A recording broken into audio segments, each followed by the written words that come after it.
پر افغان خاوره د پاکستان بریدونو ته د پاکستان غبرګون. پاکستان وایي دغه بریدونو څېړنه کوو. پاکستان د خپلو بریدونو دفاع کوي. په سلامونه مو هرکلی کوم، هیله ده چې روغ جوړ به یې. پښتین وایي د ملکي خلکو وژل جنګي جرم دی. پاکستان وایي پر افغان خاوره د بریدونو څېړنه کوي. پاکستان کې د پښتون ژغورنې غورځنګ پی ټی ایم مشر منظور احمد پښتین د افغانستان خوست او کونړ ولایتونو کې د پاکستاني پوځ هوایي بریدونو کې ملکي مرګ ژوبلې ته توند غبرګون ښودلی.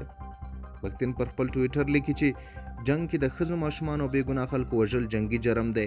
هغه لیکي چې د پښتنو پر خاوره له لسیزو راهیسې روانه جګړه پای نه مومي او لامل یې د ده په خبره پاکستان ستراتیژیکه پالیسي ده. د پښتون ژغورنې غورځنګ مشر ټینګار کړی چې نور د پښتنو پر خاوره جنګ بند شي.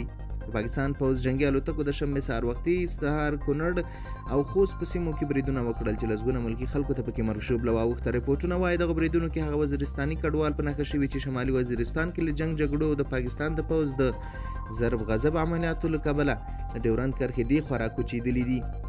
افغانستان کې د طالبان حکومت د بهرنیو چارو وزارت د بریدونو غبرګون کې په کابل کې د پاکستان سفیر منصور احمد خان احضار کړی.